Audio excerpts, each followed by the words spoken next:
Et pendant ce temps, la politique française est donc dans l'œil du cyclone. Entre ces tensions provoquées par des groupes extrêmes et des élections municipales, un mini-remaniement ministériel se fait attendre. Ce sera a priori cette semaine. Déjà ce lundi, Amélie de Montchalin arrive à la présidence de la Cour des comptes après avoir quitté ses fonctions de ministre de l'Action et des Comptes publics ce dimanche. Elle est remplacée par David Amiel. Et ce n'est donc pas terminé. On décrypte cette séquence politique ce matin avec notre invité, le politologue Jean Petot, qui nous éclaire régulièrement. Merci d'être avec nous. Vous avez longtemps enseigné à Sciences Po Bordeaux. Vous êtes aujourd'hui associé au think tank Spiral Institute. Un remaniement est donc annoncé depuis longtemps. Et ça devait peut-être intervenir durant le week-end. Finalement, c'est un peu reporté. Ça semble prendre plus de temps. Pourquoi ? Parce qu'à chaque fois, vous avez des éléments qui viennent perturber ce qui était considéré comme le calendrier initial.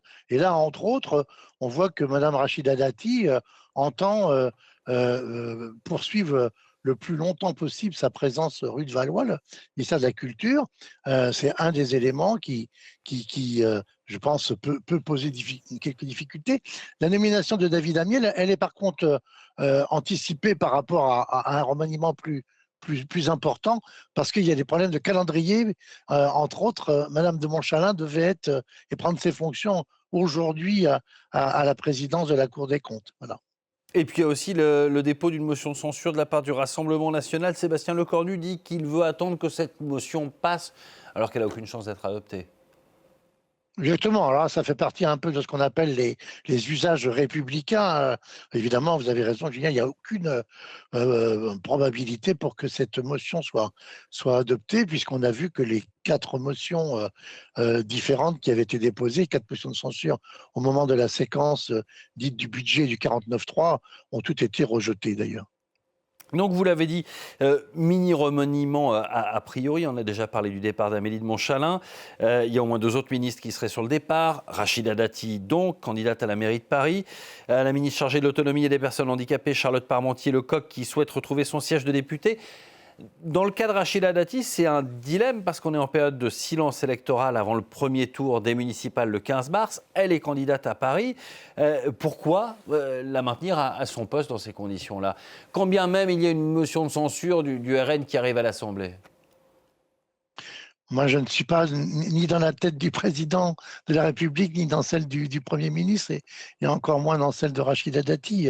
Ce qui est certain, c'est que Madame Dati veut, je crois, indiquer que c'est une personnalité politique qui a encore son mot à dire et son influence.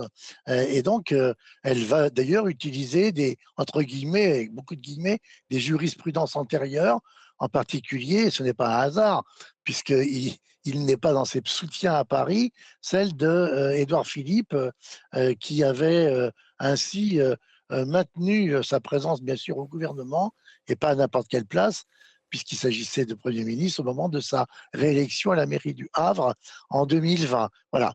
Donc je pense que vous savez que Rachida Dati est, comme on dit, avec beaucoup d'euphémisation du discours, une forte personnalité, et eh bien, elle montre qu'elle est à même d'enrayer en quelque sorte un processus qui était pourtant, semble-t-il, souhaité et inscrit dans l'agenda. Voilà pour ce mini-remaniement. On le disait, le climat politique est très tendu en France avant ces municipales. Après la mort de ce militant d'extrême droite passé à tabac par des antifas à Lyon, est-ce que ça peut avoir un impact sur les débats à l'Assemblée cette semaine forcément, mais sur les municipales en général ? J'ai eu déjà l'occasion de répondre à cette question comprise sur votre antenne. Moi, je ne le pense pas, au sens où il semblerait que un cycle qui serait un cycle de violence répété avec des réponses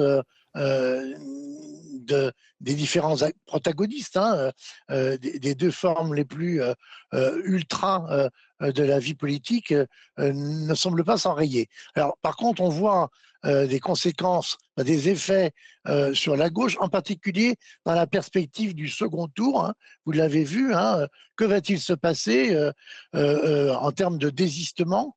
Je rappelle un petit point juridique, c'est que il n'y a qu'une semaine entre les deux tours et le dépôt des listes pour le deuxième tour devant intervenir le mardi à minuit.